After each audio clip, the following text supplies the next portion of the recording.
Welcome everybody to our meditation class.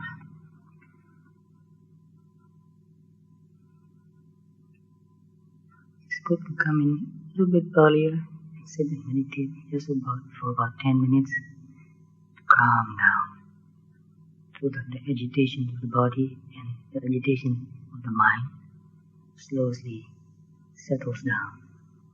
When the mind is calm and peaceful, it becomes more receptive. More receptive means it can receive more. It can absorb more. When I was younger, when I was studying in university, before I study anything difficult, I meditate for 10 minutes. And then I read the books and study. It helps quite a lot. Without meditating, if I go and read a book, I'll be reading many pages and didn't know what I was reading. So every time I study something, especially something very difficult, I try to meditate for 5 minutes, 10 minutes. And also, when I was to go to answer my exams, I didn't carry any notes or any books. I just took pen, pencil, identity card, ruler, that's all. I won't study anymore. Some people, they want to read and study until the last minute.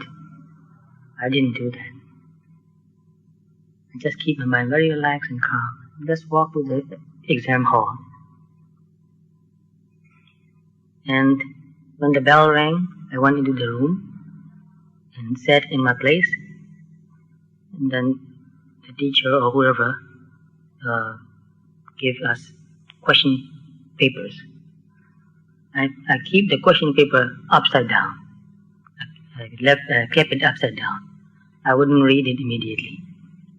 And just sat in my place, meditating for about 5 minutes, without my eyes closed.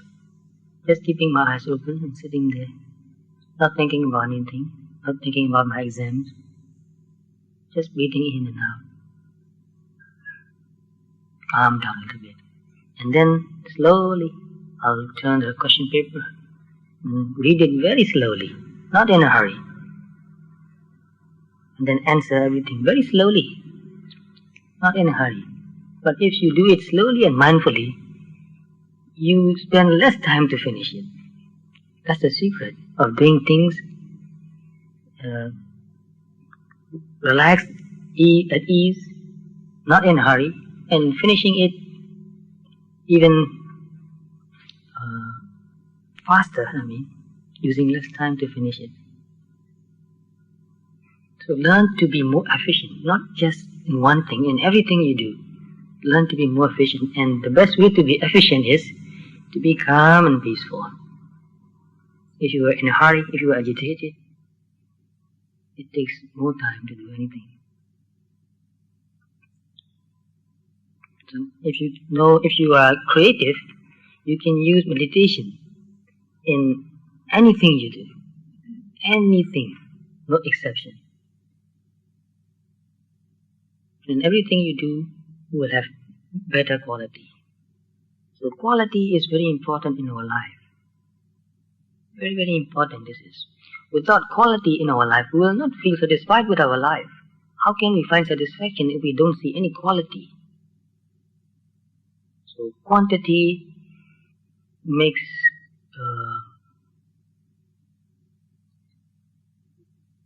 when you are after quantity only, you don't have respect for what you do, what you use even.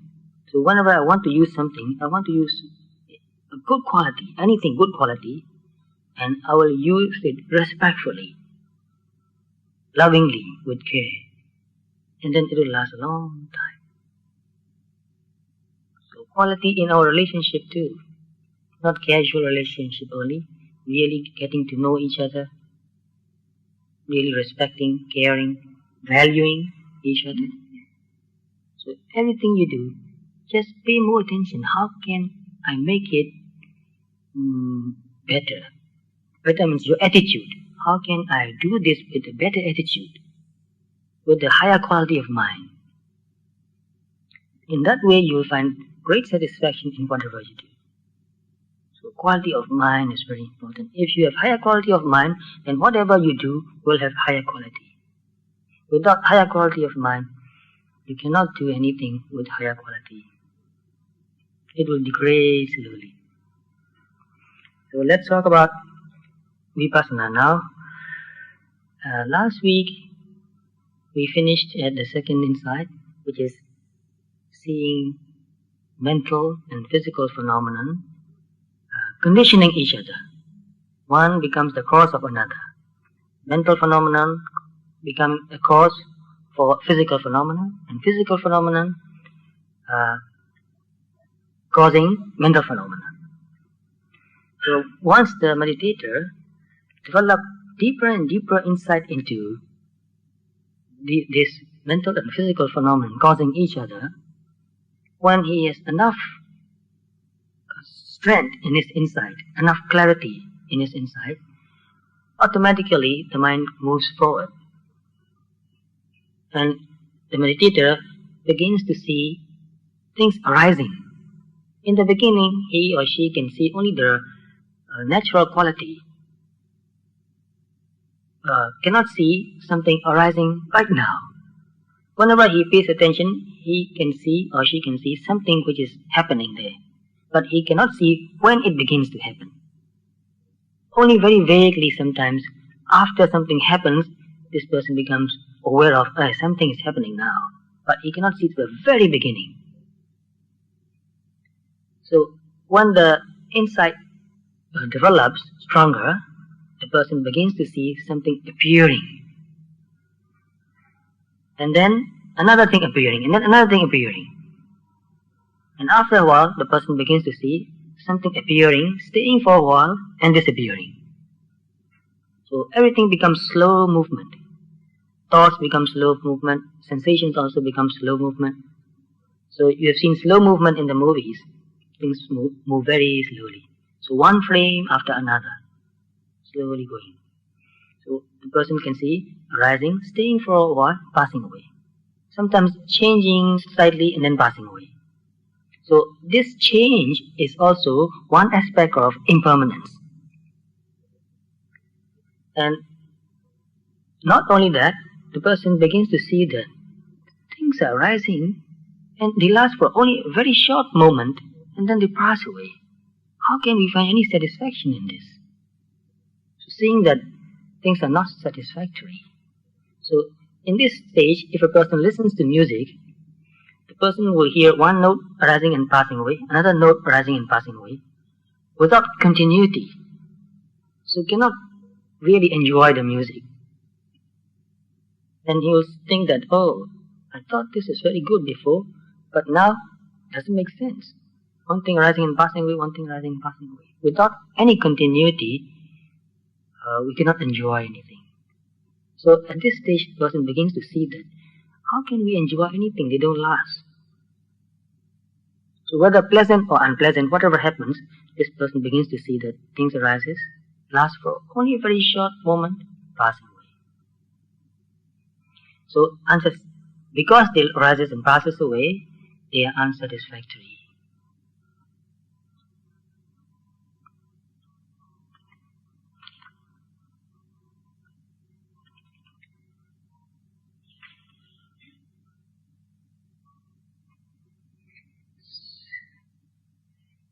So here the Pali, I will give you Pali also.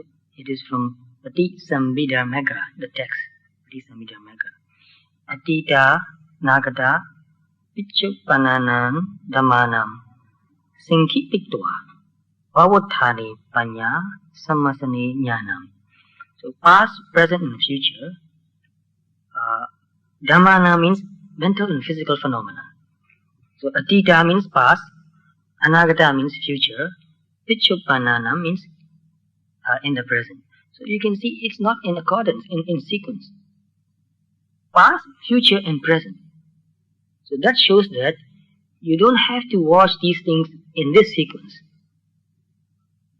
So whatever happened in the past, or whatever will happen in the future, or whatever is happening now, this person take the whole Sankipetwa means taking as a whole, in a compact form.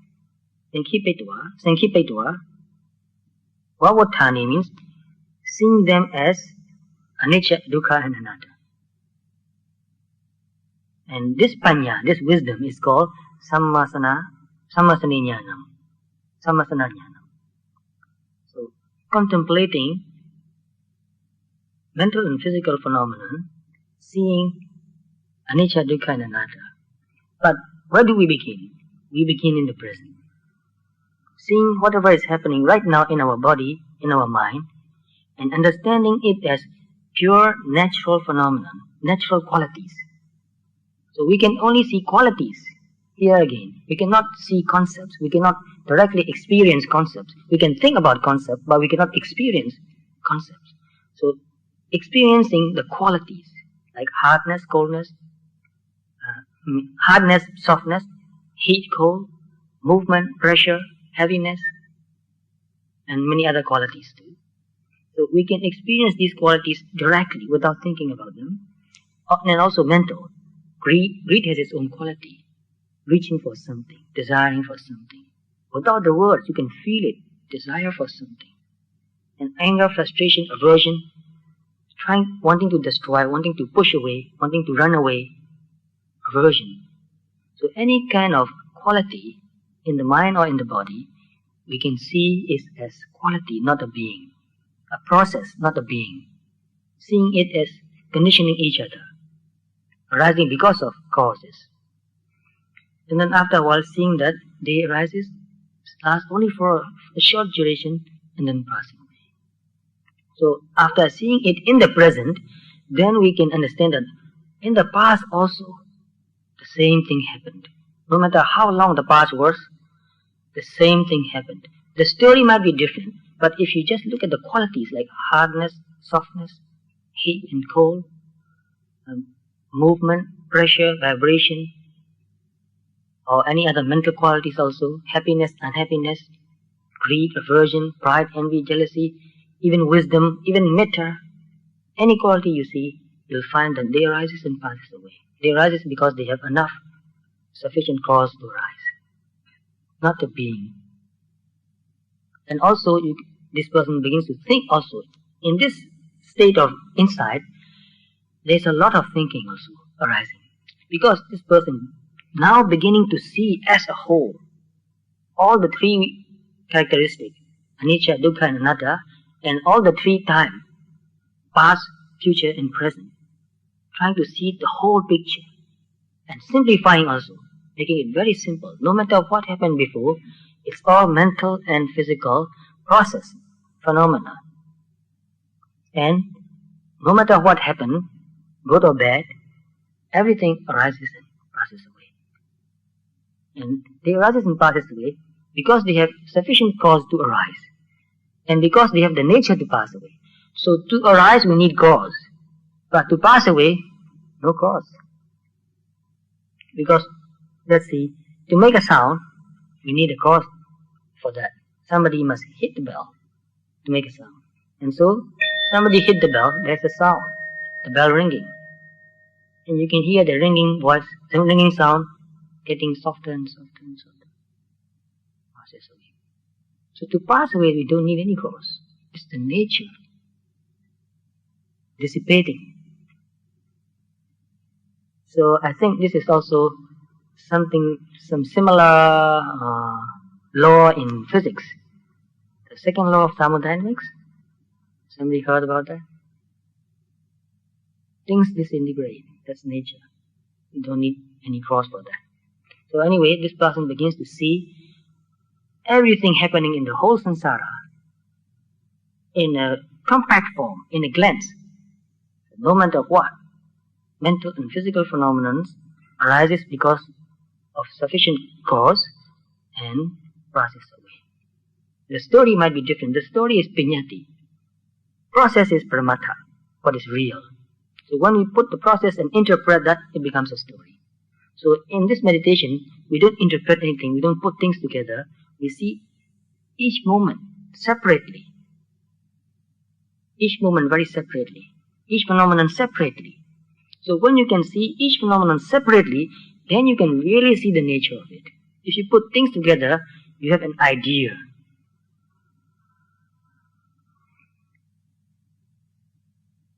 So when the person develops this Pachya Parigahanyana, seeing the causes for the mental and physical phenomena to arise, when the insight becomes really strong, automatically it moves forward and the person sees arising and passing away, unsatisfactoriness, and also just watching it and doing nothing, seeing that there's no control. This natural phenomenon will not follow anybody's wish. You cannot say that, may my body doesn't move. It's always moving. There's always very subtle vibration and movement in the whole body. When there's a sound, you cannot say that, may I not hear the noise. If there's a sound, if there's your ear, which is normal, and if you pay attention, you'll hear it. There's no way you can say that, may I not hear the noise. If there is sufficient cause, it will arise. So the same thing with any other natural phenomenon. They don't follow our wish.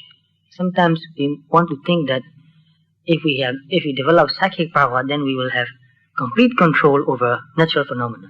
And you might have heard of some people in the past, especially because they spend a lot of time developing mental power. Because of their strong mental power, they can control phenomena, as if they can control phenomena. But they passed away. They cannot control that. Every one of them passed away. Even the Buddha passed away. Cannot stop themselves from dying. So we have seeming control.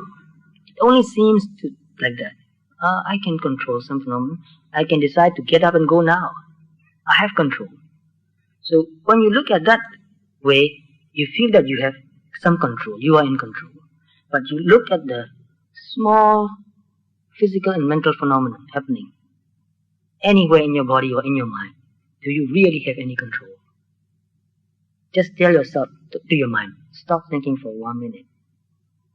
You have been thinking for many, many years. We have been thinking 30, 40, 50, 60, 70 years. Just tell your mind, totally stop thinking now for 60 seconds. You will not be able to do that. But if you practice for a long time, then you are able to do that. You will be able to do that. Not because you wish it, because of the conditioning. The practice is also a conditioning. So just because we practice for a long time and we are able to keep our mind still for a few minutes or a few hours, doesn't mean that we are in control. It's the conditioning. The practice itself is conditioning. So if you condition enough, if you give it enough condition, it will happen. So this is one condition. In Patana also you might have heard of that word. Asevana Vichayo. Repeated conditioning. So by repeated conditioning, you can make something happen. So in this case, in this insight, this person really begins to see and accept that, oh, really, it is a nature. It is really impermanent. Yes, I've heard about it for so many, many times, for so long, and I thought I understood it and I believed it, but only now I see it is really impermanent. And it is really unsatisfactory. How can we find any real satisfaction? How can we find any lasting satisfaction in such phenomenon? And also seeing that there is no real control. There's only seeming control. No real control in it. We cannot control ourselves not to grow old. If I have any control, I would like to be 25 years old always. But now I've doubled that. 50. But I'm only halfway through. Which means I'm going to live for 100 years if I can. Well, if I look after myself, I'll live longer. But no control, no real control. So that doesn't mean that we don't look after ourselves. Oh, it will die. When I die, I don't care. That is not the right attitude. Look after yourself. Make yourself healthy. Live long. Learn more. We have invested so much in this life. Get the most out of it. So, when noticing, seeing things when they arise, in the present moment, when we see it very clearly, immediately the thought comes, oh, this is really true, arising and passing away. Oh, it is really true. Unsatisfactoriness, this is unsatisfactory. And then noticing again and see that, yes, no real control. Things arises and passes away, no real control. You cannot say, arise now and don't pass away. You cannot say, don't arise. They arise and pass away, no real control. So, in between direct noticing, contemplation or thoughts of Dharma arises many, many times. So it is very important not to encourage thinking too much. It will happen even in the next insights. Whenever you have some new insight, you begin to think. Because it is something new, you get excited. You feel that you have achieved something. So although thoughts of Dhamma arises, wash those thoughts also. Thinking of Dhamma, thinking of Anicca, thinking of Dukkha, thinking of Anatta. And in some cases, a very short moment of contemplating encourage you to practice more. But don't encourage thinking. Encourage real seeing right in the moment. So here is another thing very, very important. Eka sankharassapi anicca-taya dittaya sabbe sankhara anicchati avasesesu nayato manasikaro hoti. If you see one anicca, one phenomenon and see it as anicca, so eka sankharassapi. Sankhara means any conditioned phenomenon. Even here, P here means even. Even one phenomenon, conditioned phenomenon, if you see it arising and passing away really clearly, it convinces you that everything is the same. So it's like you want to take down a big wall, but you cannot reach, it's too big, so you cannot reach the edges. So you take out one brick in the middle. If you are able to take out one brick, then the next brick is easy. That's why don't try to understand everything at once. Try to understand one thing first. Any kind of natural phenomenon in your body, like breathing sensation or any movement, any kind of other sensation in your body, try to keep your mind on one thing as long as possible. So the longer you keep your mind on one phenomenon, the more clearly you see it. More and more you see it clearly and clearly, and then you see it rises and passes away. And once you see it in one aspect of the natural phenomenon, that will spread to other aspects too. But don't be in a hurry. Let it happen. Just keep your mind on one thing long enough, as long as possible. So when you see one anicca, then you can be convinced that sabbe sankhara anicca. All conditioned phenomena are impermanent.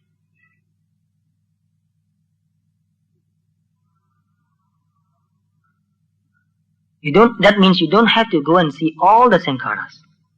There are too many. Only a Buddha can see all.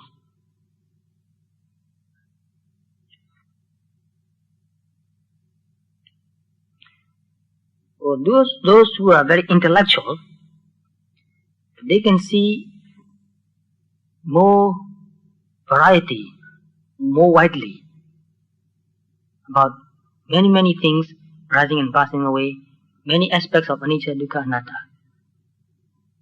It depends on the person's intellectual ability, learning, knowledge also. That means the more knowledge you have and the more you think, the slower you go. So although you have a lot of knowledge about Buddha Dhamma, while you are meditating, don't think about them.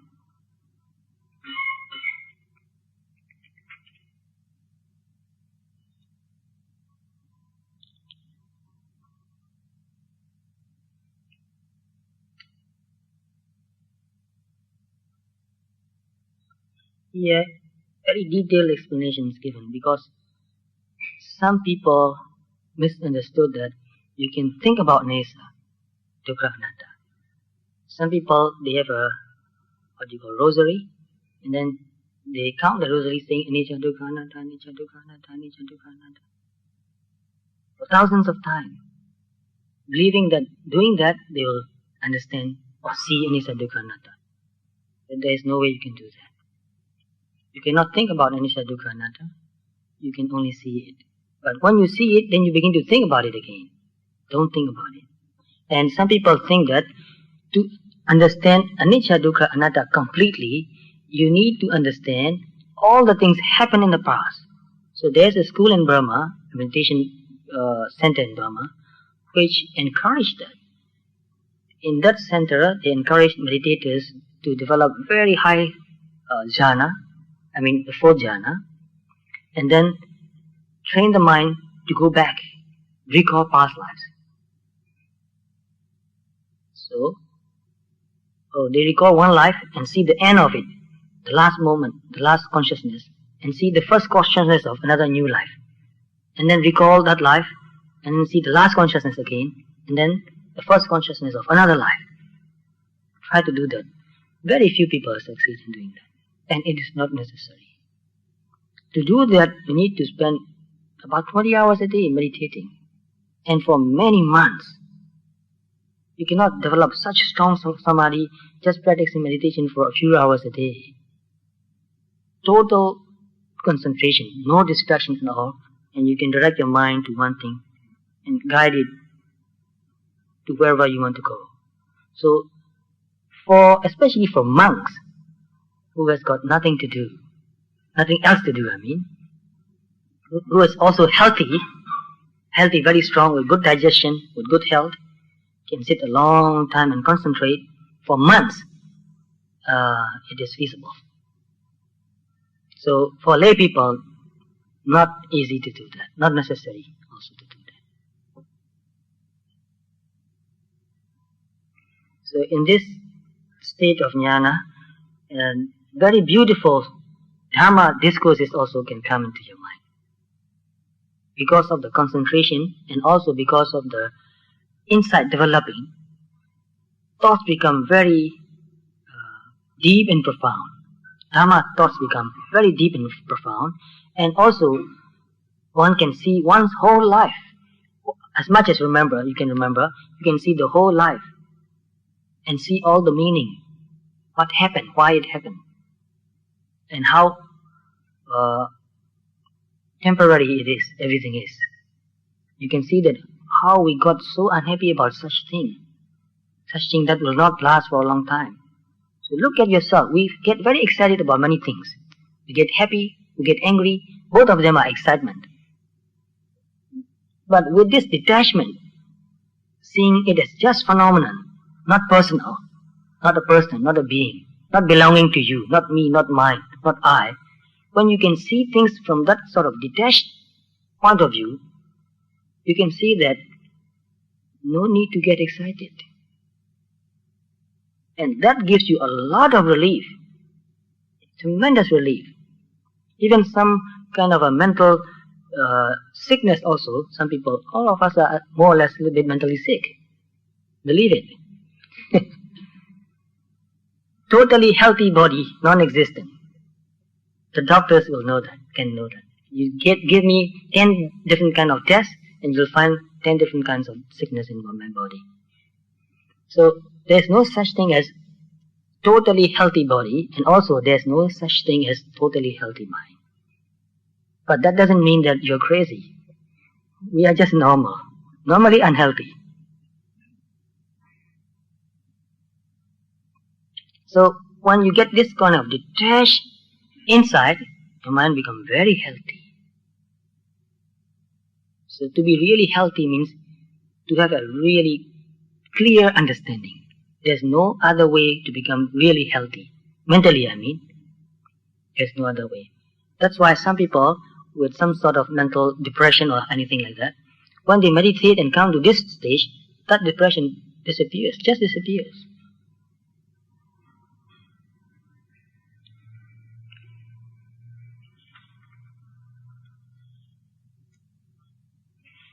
And many times I remind you not to think too much, especially about dukkha. So when you see anicca, you think about it. It's okay in a way. You see more and more anicca. It becomes more and more clear. You feel very convinced. But when you see dukkha, you can see that there's no satisfaction. Nothing is satisfactory. In a glimpse, you understand it very clearly. But if you start thinking about it, you lose that detachment, you get involved, and that dukkha thinking makes you depressed again. With the help of some samadhi, you can become very involved in it. So samadhi can be used in a good way or in a bad way. It's very important not to think about dukkha, especially.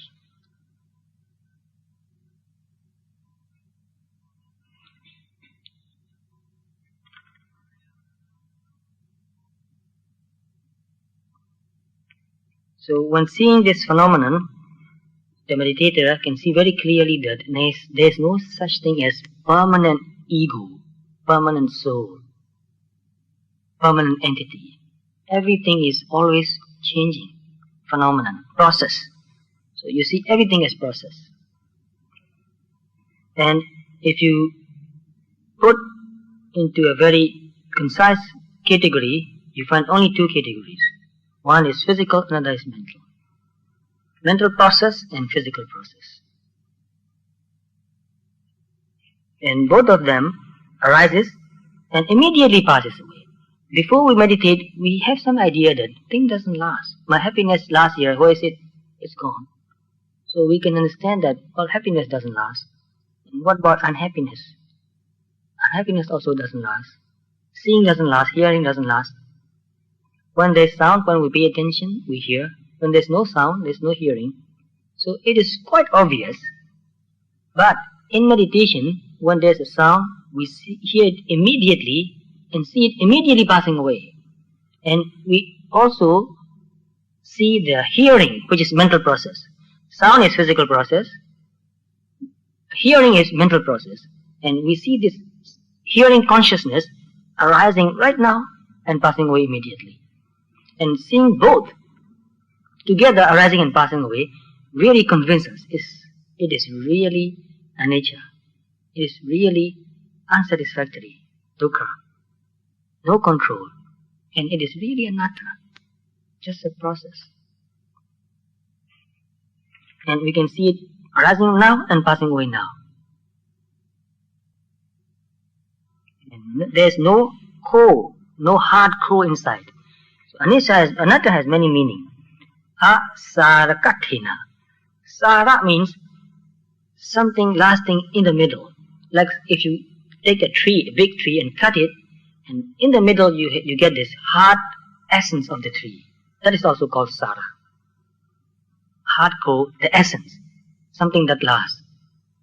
So asaraka means no essence, nothing lasts. So that which is anicca, that is dukkha also, and that which is anicca and dukkha, it is also anatta. Or because there is no control, it is also dukkha. So you see, dukkha is in the middle. Because it is anicca, it is dukkha. Because it is anatta, it is dukkha again. If we can wish for something, then we won't see it as anicca, or dukkha, I mean. If I can say that I want to be like this all the time, and if it stays like this, then I won't see it as dukkha, because it won't stay. It will change. And also this is another word, very important word, which means udaya baya pilana. Pilana means oppressing, hurting. Udaya means arising, vaya means passing away. This arising and passing away is really like a torture. So when you think about it, it's very difficult to see it, to really understand it. But in your meditation, you can see that things are arising and passing away, and arising and passing away, and arising and passing away. It's a torture. So it is like pilana, torturing. not giving you any peace at all. So you will see this Udavaya Pilana also in the higher meditation insights. Especially when you get to the highest, you can see even this moment, this mindfulness, it becomes so sharp and clear. You can see phenomenon very quickly arising and passing away, but very accurately. And you can see that, and you feel that even knowing this nature becomes dukkha again. I don't want to know this anymore. I don't want to see this anymore. This arising and passing away is so oppressive. It is a torture. So before we know that, when we hear something, we think, oh, it's so nice. We like it. But when you get to this deep inside, you can see that to have to hear is dukkha. Because at one point, you don't want to hear anything anymore. You don't want to see, you don't want to hear, you don't want to feel anything anymore, you don't want to think anything anymore, and you don't want to even know anything anymore. I don't want to know anything anymore, enough of this knowing. But you cannot stop there. You are still knowing one thing after another. Phenomena are rising and passing away. You cannot run away from this phenomenon. There is no escape. So you see that this phenomenon arising and passing away is itself a torture. But don't think about it. When you see it, then you will understand it. This is just giving you a hint. And sometimes you will see this consciousness also. We want to be happy. We want to make ourselves happy. And when you see that thought coming in, you can watch it and immediately it disappears. And you can see that even this thought arises and passes away. How can this thought make anybody happy? There's nobody there. How can this thought make anybody anything happy? It itself is impermanent. And a lot of thoughts coming in. So when you see consciousness is arising and passing away, you can see that they arises and they passes away, or it arises and it passes away without changing its nature, without changing its natural characteristic. There's another word for it, I think sometimes I forget there. A unique characteristic, which means if any kind of desire or greed arises, it cannot change to another nature. Before it can change to another nature, it cannot change actually. It passes away as desire. Desire arises as desire and passes away as desire only. So that means, I read in some books about mental states and consciousness and wisdom. In some books they say that you can change your anger into love. That is impossible. You cannot change your anger into love, into metta. You cannot change dvada into metta. Dvada will not become metta. Dvada arises and passes away as dosa, as anger. Loving kindness arises as loving kindness and passes away as loving kindness. It cannot change its nature. So its unique characteristic or natural characteristics, it doesn't change. Only it arises and passes away. That's why it is impermanent. So there's a lot of confusion even among meditators about this point. Some people think that you can change one thing into another. In the definition of anicca, they say that paramatha doesn't change. There's one Pali sentence which says that paramatha doesn't change. Reality doesn't change. So some people confuse about this meaning. Reality, paramatha doesn't change, means it is permanent. No. It doesn't change its nature, but it arises and passes away. So, arising and passing away, impermanence and not changing nature does not contradict. This is a very important point, especially for those who are potential teachers, to understand this point very clearly. So, yes? The focus thinking of chemical reaction. So here I got the conclusion. Yes, discussion. They combine together. They will have. Yes. Oxygen. Yeah. the sequence will be the same. So, you can analyze it as the way in this hydrogen can pass the way. Yes. Yes, that's a good question. Thank you for asking it. What do we mean by hydrogen? By hydrogen we mean we have a theoretical structure model of an atom with one neutron, one proton and one electron.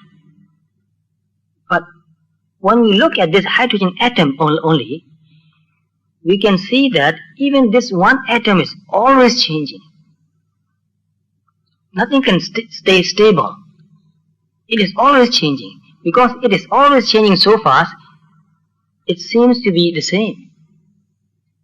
So if you look deeper into the structure of this hydrogen atom, you'll find that even this electron is always gaining photon and giving away photon. Always taking and giving away. Receiving photon and giving away photon. So that the energy level of the electron is always changing. So we cannot think of electron as a thing. I've studied physics for many years. I'm very interested in physics. So many physicists said the same thing, but I remember one physicist in whom I'm more interested, Richard Feynman. Maybe you've heard of him. Richard Feynman, he was a Nobel Prize winner also. He passed away very recently, only about a couple of years ago. And he was a member of the NASA organization also.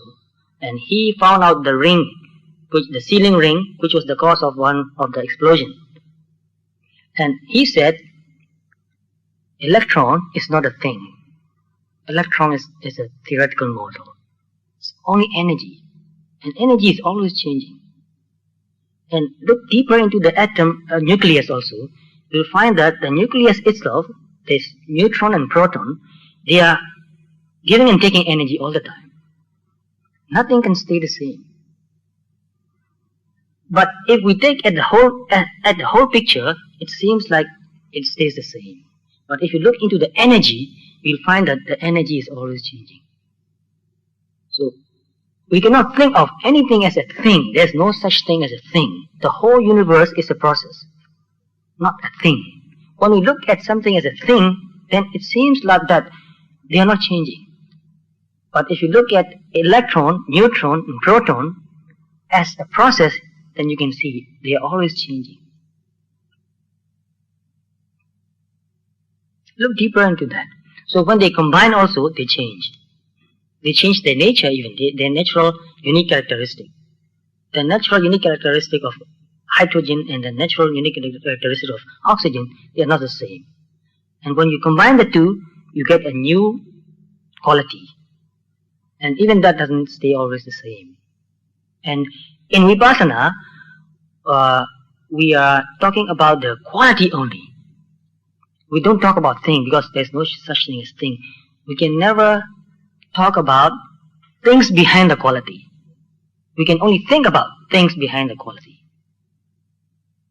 And the purpose of Vipassana meditation is to become detached. We get attached to things. And that's why we suffer. So what do we get attached to? We get attached to things we experience. We cannot get attached to things that we don't really experience. So we get attached to sights, sound, smell, taste, sensations on the body. Then anything that becomes related to the eye, we get attached to that also. So when we look at the direct experience in our daily life, we can see that no experience lasts. This is an important point. We don't need to see that nothing lasts. What we need to see is no experience lasts. So experience are impermanent. Can you agree upon this point? Experience are impermanent. That's the most important thing. Experience are impermanent. And what can you say more about other than experience? Definitely, for sure. There's nothing we can really feel sure about anything else. We can think about it. We can see that in physics, the theory always changing, modifying and changing. Even the physicists are not really sure about even about electron. I've been trained as an electrical engineer, and I was thinking, what is electricity? And they say, it's the electrons moving. Then I said, what is electron? And I've been looking deeper and deeper into what is electron, and still couldn't find the real answer until now. So this is very interesting. I'm still interested in that.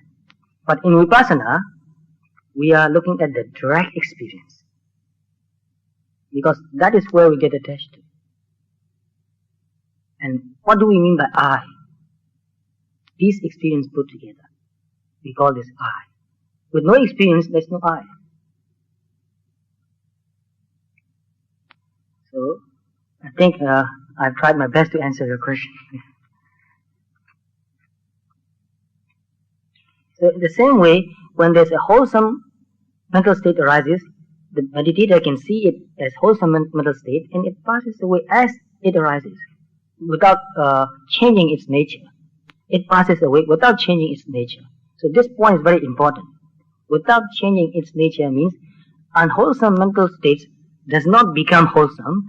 Wholesome mental states does not become unwholesome, but they arise and passes away. And in this stage of insight, this meditator can see it very clearly, and it is very deep and profound.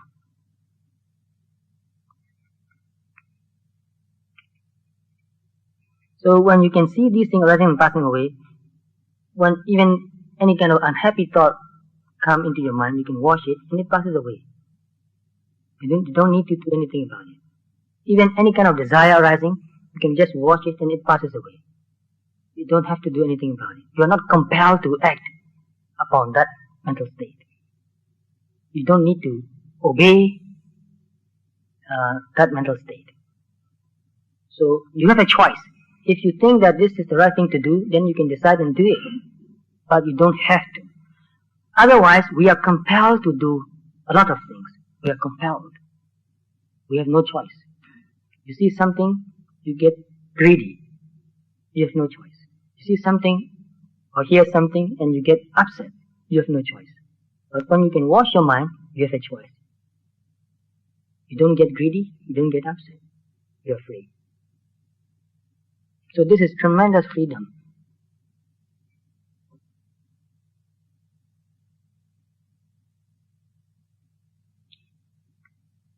So in this stage, there are many things important to keep in mind.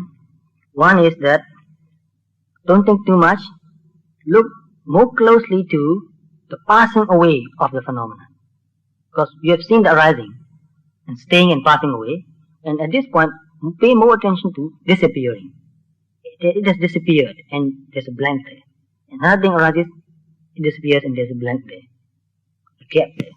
So if you pay more attention to the passing away of phenomenon, you develop sharper awareness.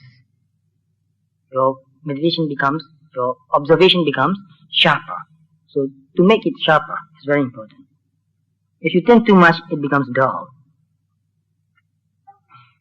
And also to choose suitable situation, choose suitable condition to make your meditation insight become stronger. So dwelling place also very important. Food very important. Eat the right kind of food and the right amount. And sleeping also, if you sleep too much, you lose your sharpness. You need a certain amount of sleep also, at least about 4 hours sleep. Actually, that is quite enough. Meditators can stay healthy sleeping only for 4 hours a day.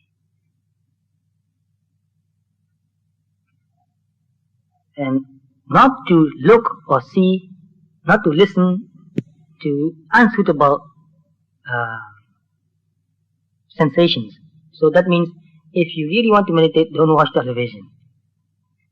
Don't read magazines or any other things that disturbs your mind. Don't listen too much to news or whatever, and even talking.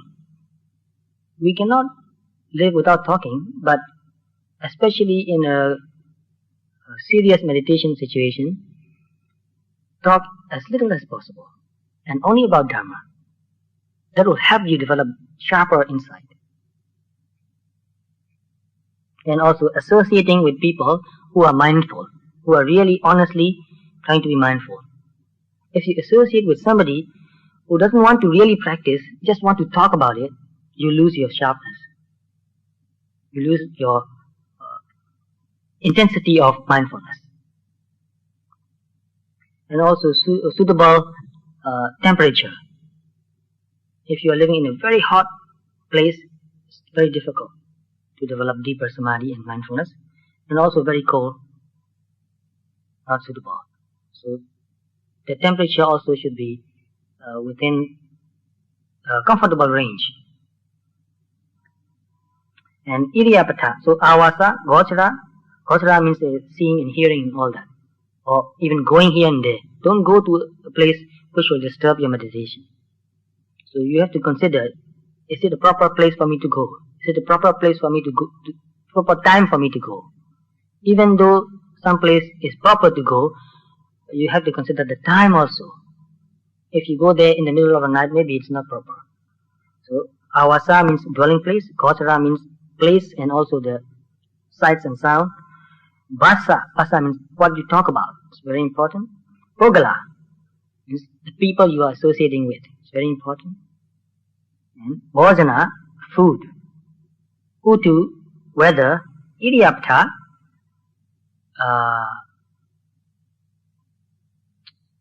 posture, which means sitting, standing, walking, lying down. You have to adjust all those things. If you stay lying down too long, you lose your sharpness. So try to adjust all those things. Keep alert, keep awake, and also have a balance.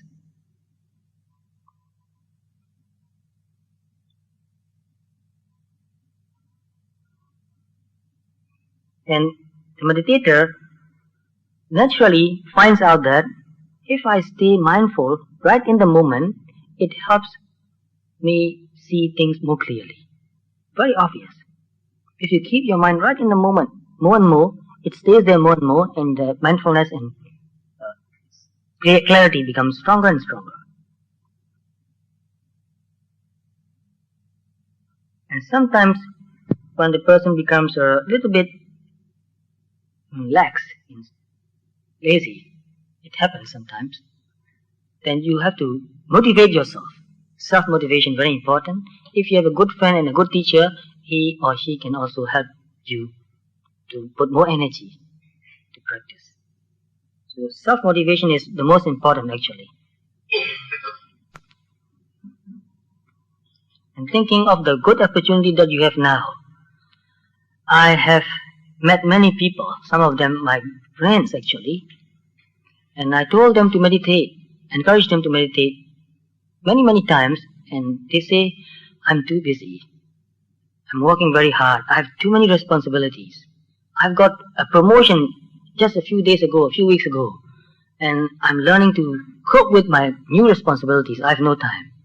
So one person like that, he was 1 year older than me, but he's dead for a few years now, maybe 5 or 6 years now. So I told him repeatedly, meditate while you have time to do, meditate. But he always told me that, too busy, no time.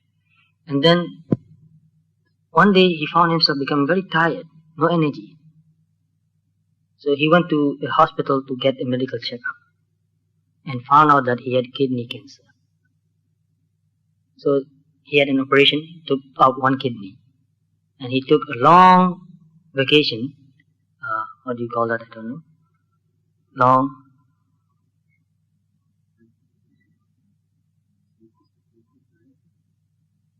He took a long leave. So long leave and took ropes, and then he tried to meditate for about a month. And felt a bit better, maybe because of the operation and because of some medicine also, and then meditation also. And then he went back to work. He thought that his cancer was cured. And he got very busy again, no time to meditate. And then after a couple of years, he became sick again. And then went to get a checkup again and found out that another kidney also had cancer. So he was hospitalized. And I went to see him in the hospital twice a week, sometimes once a week, and encouraged him to meditate. You know what he did? Even in the hospital, he would just lie down and watch television. Poor guy. And then he got more and more sick, and I told him to meditate. Sometimes I sat near him and said, let's meditate now. Gave him very simple instruction. He tried to meditate. And he said, oh, I feel very happy now, very peaceful now. So I said, I'm going now. Try to meditate a few times a day. But after I went away, I asked his wife whether he meditated. He said, no, he's just watching television. And then he got more and more sick. And I went to see him again and again. He said, I want to meditate, I want to meditate. But he was taking so many different kinds of medicines that the medicine made him even more sick. Very dull, drowsy, can't keep himself alert. He said, I try to meditate, but I fall asleep. And then just before he died, I went to see him again. He said, it's a little bit too late for me to meditate. Too late. In Burmese, he say, Nene nau cha dware. Nene means a little bit, too late. So this is very important, you know. A few weeks ago, one man came here, late in the night, and he came and rang the bell. I thought something important, somebody came. And I looked out and saw two men. And so I opened the door and asked them why they came. And they said, this person is a newcomer here, and he wants to know something about meditation. So I thought, all right, if he really wants to learn, I'm willing to teach. So I called him here. We came here, and I sat here and asked him and talked to him and gave him some meditation instructions. And he said, my mind is so agitated, I cannot sit. So I told him, walk up and down here. There's enough space here. Walking is easier to keep your mind, taking each step mindfully.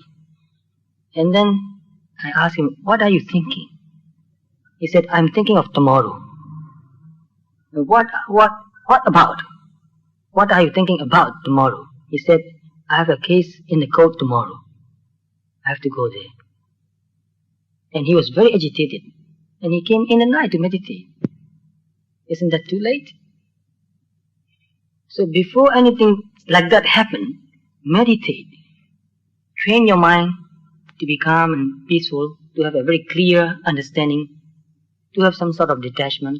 Then, even though things like that happen in your life, you'll be able to cope with. You can improve things also, in some cases. So, very important to motivate yourself.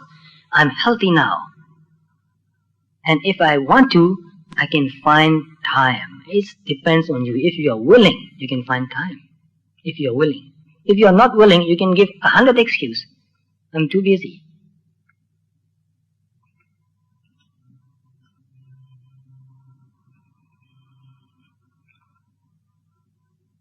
And sometimes, even in meditation, you become a little bit tired.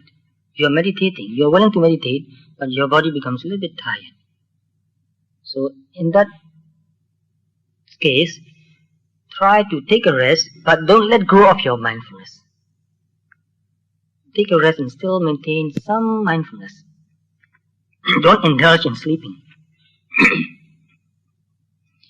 And another point very important especially for teachers, because in meditation, different teachers have different ideas and sometimes a lot of argument.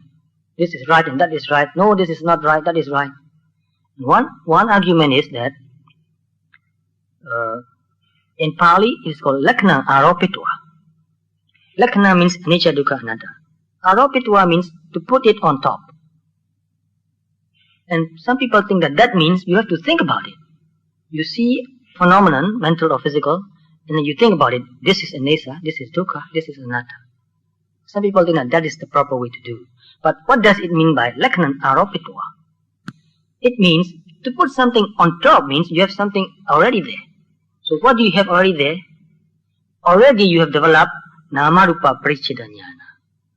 Seeing phenomenon, mental and physical only. And seeing that they arise because they have condition. They have caused to arise.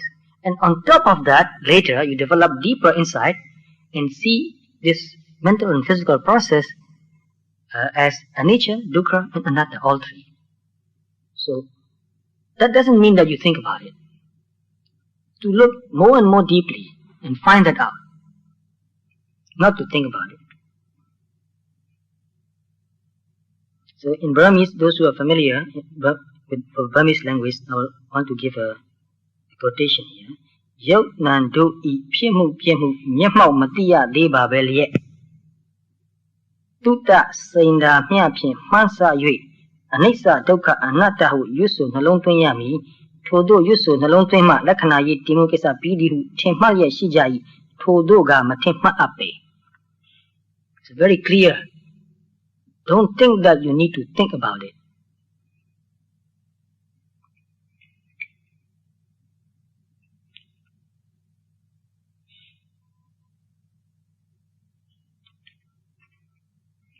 But when you get to that stage, it is so good to think about it. Thinking even becomes so clear, so precise.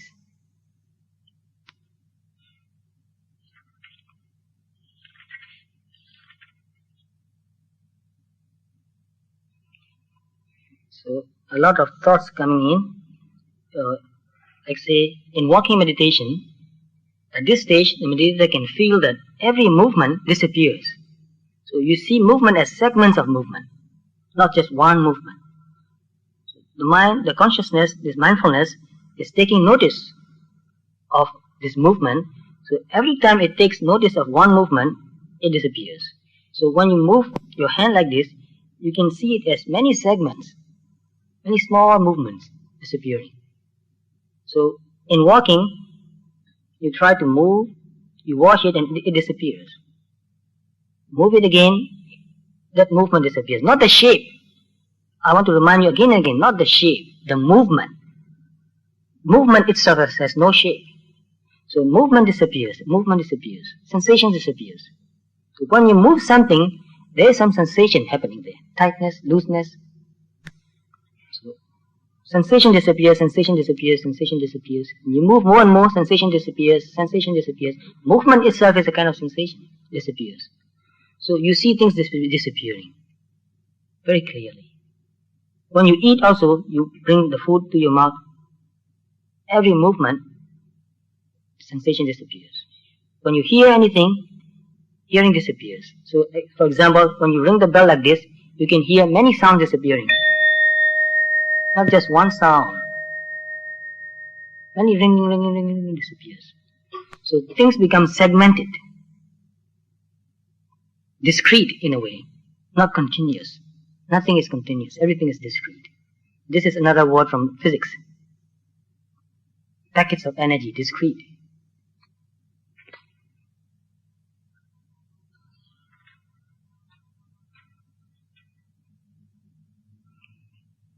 And very surprising also about ahara eating.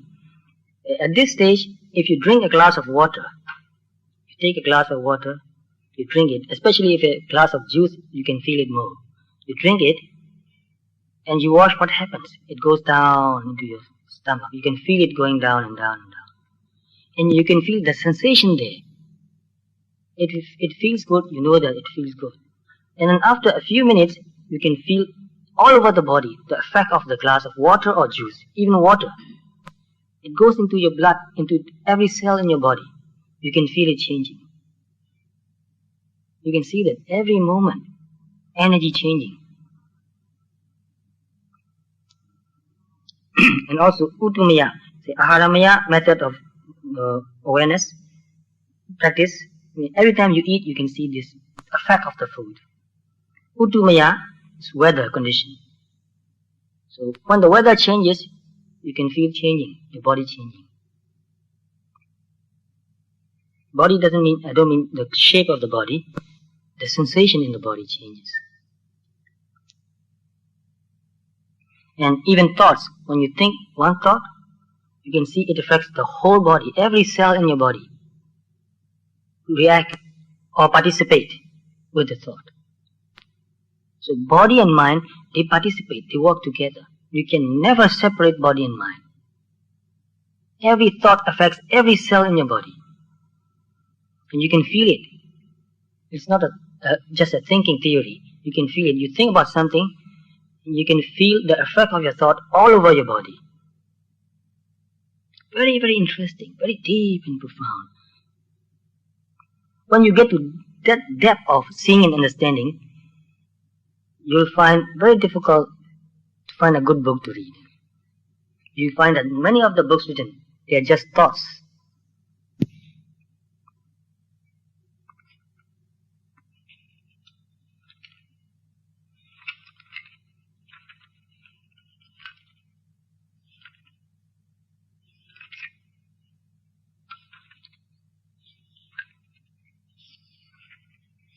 If you can become that sensitive, every thought affects your whole body, you'll be very wary of thoughts.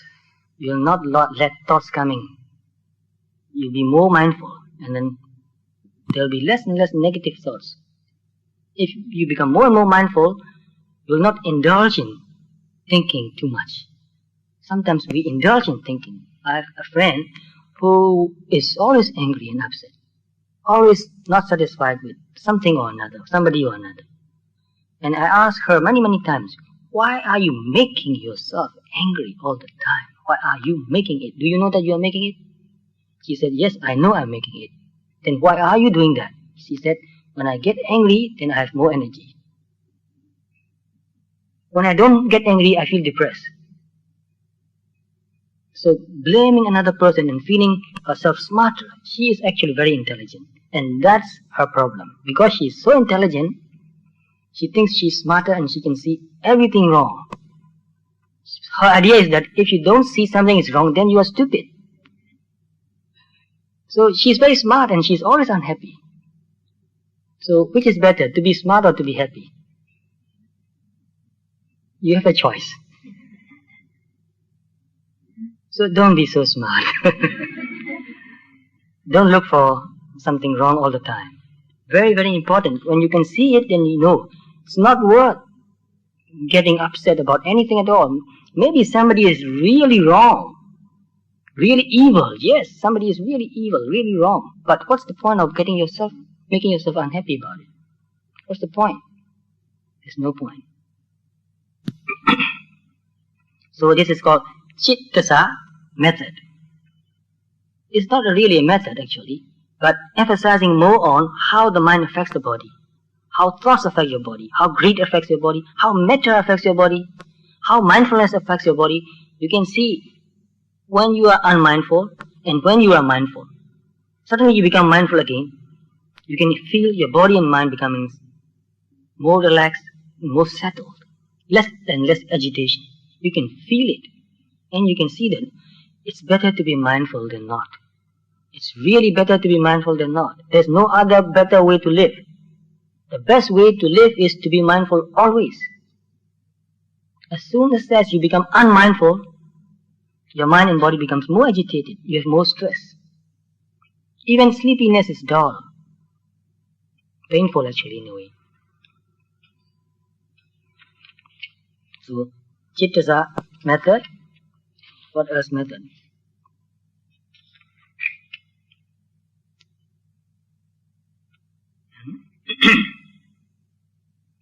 So the person sees that when something passes away, it doesn't go anywhere. It is not collected somewhere. Things arises and passes away. Where did it go? Or where does it go? Nowhere. It just disappears.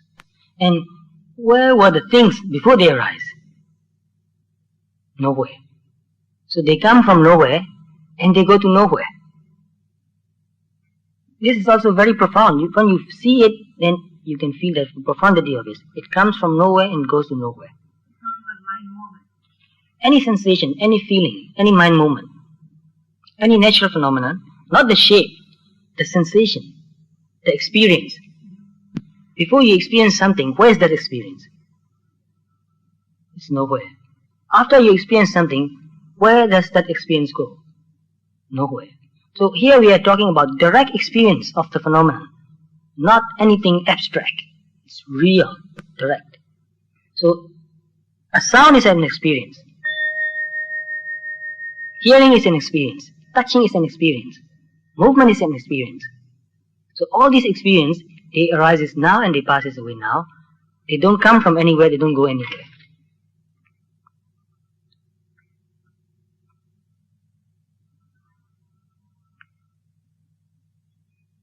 So, Anidanagata Bega, which means when they pass away, they don't go and stay anywhere. They don't get collected anywhere. Ponjo Nati Anagati. Before they come, they are not in a storehouse anywhere.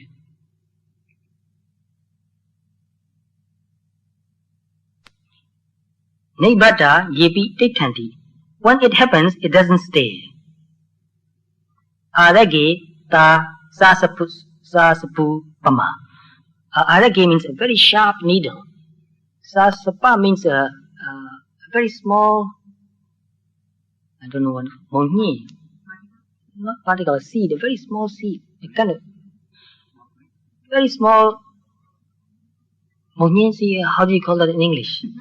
Mustard seed. This is just an example, a simile. You put a mustard seed on a tip of a needle. How long will that stay?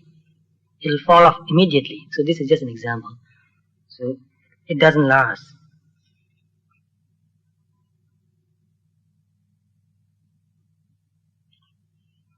There are many gathas here, very beautiful and profound, but they mean all the same.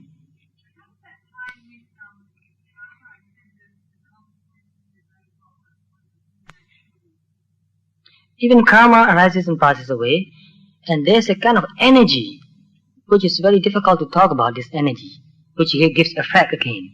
Even that energy, it is not a thing.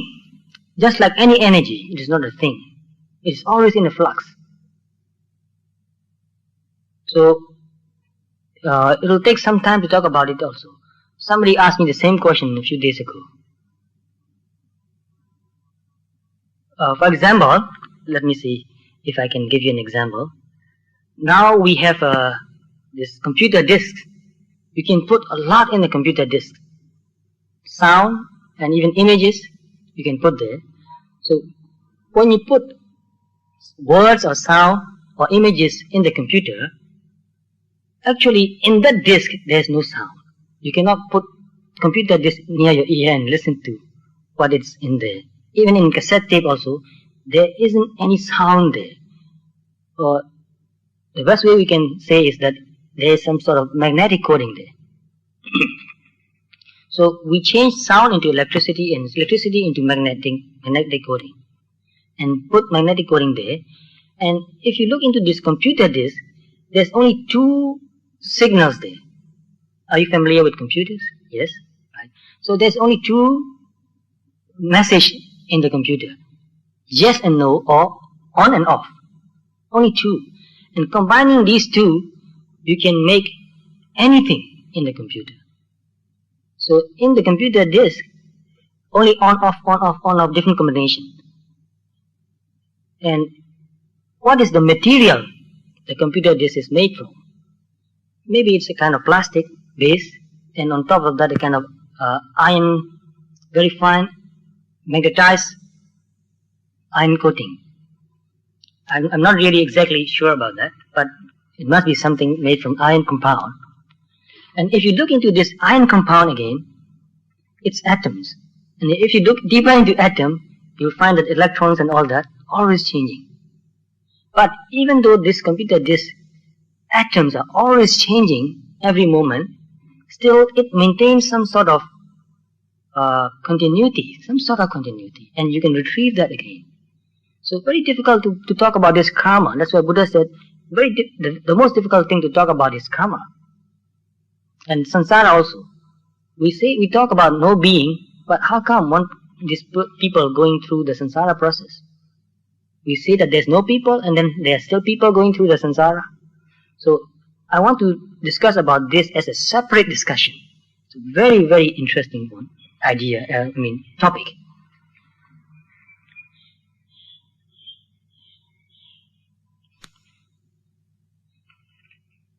So in this stage also, the person sees both physical and mental process, both arising and passing away, not just one. Noticing some sensation and also noticing the awareness, both passing away. So this is called dual method of observing. observing this dual process.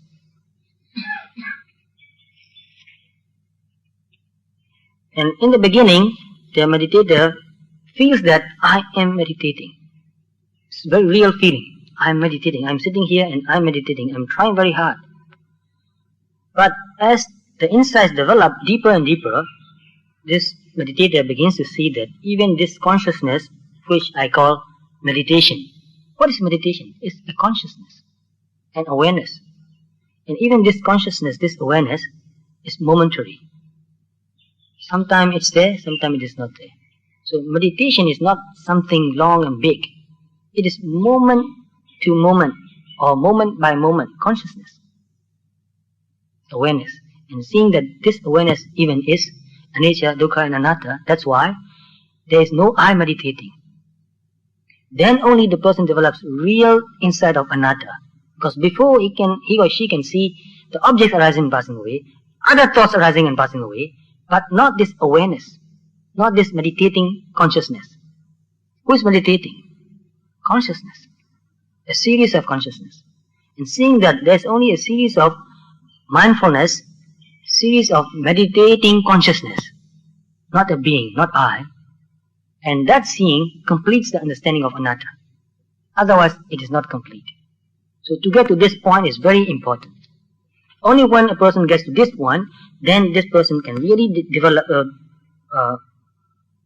and peel off, so to speak, deity. So this is called deity ogatana method. Really peeling off wrong view. I am not meditating. What I call meditating is only a series of consciousness, awareness. So unless a person gets to this point, this person cannot develop to the next point. So I expected to finish 2 insights today, but I couldn't finish even one.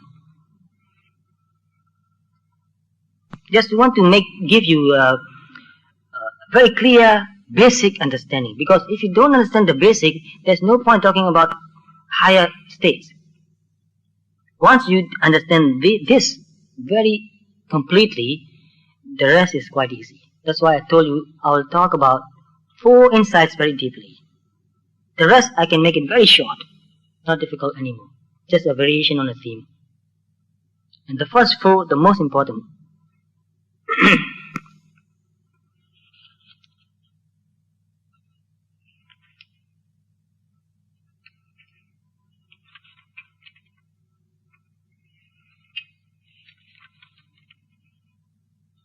And another point is, meditators become very proud of their meditation development, insights.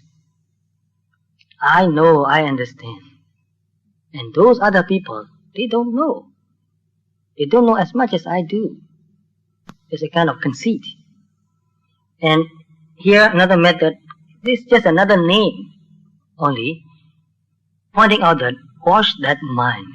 I know I can meditate. I'm a good meditator. I can keep my mind on the same object continuously for a long time. That's a kind of pride or satisfaction also. Pride and satisfaction coming together. So in Burmese, I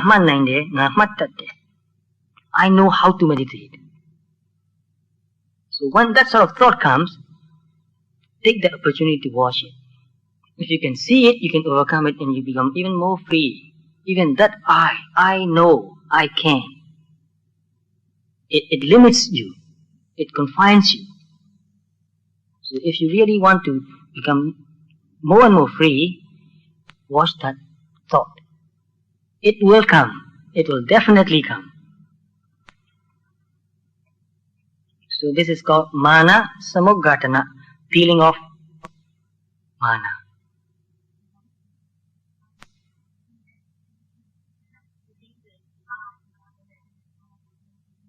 Yes, in any kind of accomplishment, we take pride in accomplishment and we think we are better.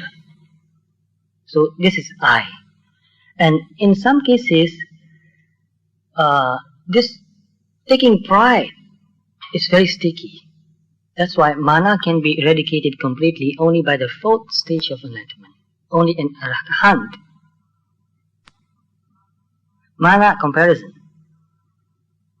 You compare yourself with another person. I'm a better meditator. I know. So when you see that, you just know. To see it, yes. To see that thought arising. And if you can see the thought coming and passing away, then identification with that thought will go away slowly. Gradually it will go away. So we identify with everything happening. This identification is called mana or deity. It has many aspects. Even greed has many aspects. So you can see some aspect of it, and sometimes you are free, sometimes you are not free. It's back again. It comes back again and again. So when you are meditating continuously, if you can overcome these things, it makes you easier to go through. Otherwise, it becomes a kind of obstruction, a hindrance.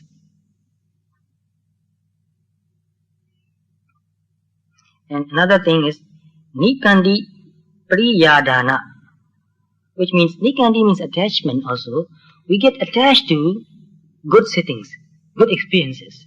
So in Burmese, kong timiene, I see it very clearly and get attached to this very clear seeing.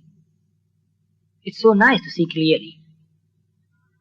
And once you experience this seeing clearly, and when you lose it, you feel very frustrated. Because seeing clearly gives you a kind of tremendous satisfaction. Not seeing clearly is very frustrating. But we can get attached to this clarity. So this is lobha, a kind of lobha, attachment, greed, desire also. So shumamu kaunde, and my meditation is good. Ma kaunde, noticing good. So any kind of attachment, watch that thought, getting attached to this clear seeing, good meditation experience.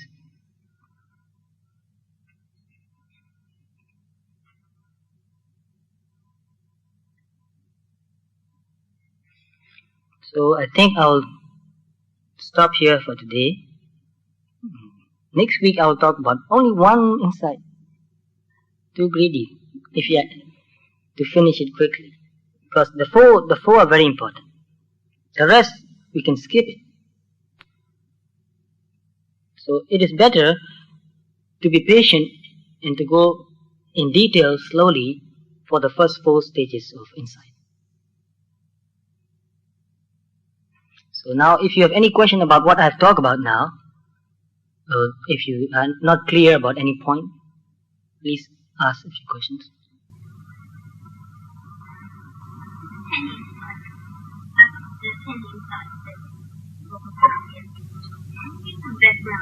Maybe I don't understand where this comes from. Where does it come from? You mean any reference? You can find that in Visuddhimagga and some other books, even in this library, English translations there. One book by Venerable Jnana Ponika. Have you read that book? You can find that in that book too. Read it, very good.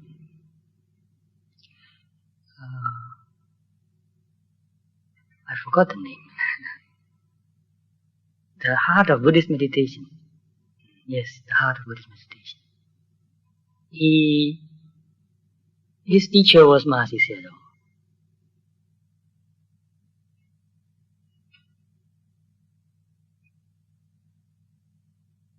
There are many fine details also.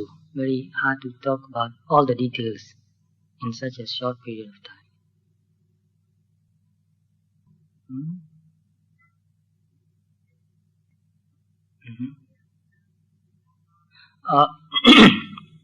Some people think that things gradually change, one thing into another. Like hatred can change into love. That is impossible. Hatred arises and passes away as hatred, and when there is loving kindness, it is something new, totally new. So it arises as loving kindness, not as hatred. So Paramatha doesn't lose its unique or inherent quality. It doesn't change its inherent quality, inherent characteristic. So Lobaha metta phim twane. Apuva aye phim twane. So for example, you can say that heat can change into cold. No, it's impossible. Heat arises and passes away as heat. Cold arises and passes away as cold. Hardness then cannot change into cold, softness even. Although they are the same continuum, it cannot arise as one thing and change into another thing. When another thing arises, it is something new. So this is the same idea I've talked about a few weeks ago. All the conditioned phenomena are always new. Nothing is old. They arises and passes away without losing their inherent or natural or unique characteristic. Physics.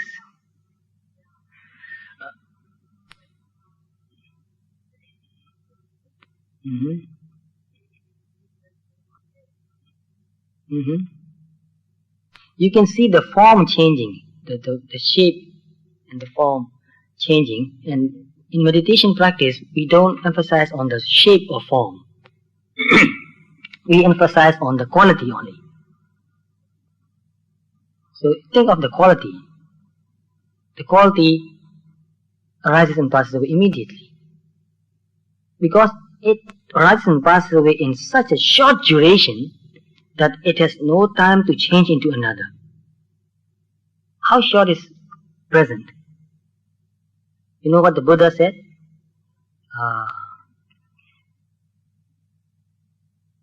5 billion in a second.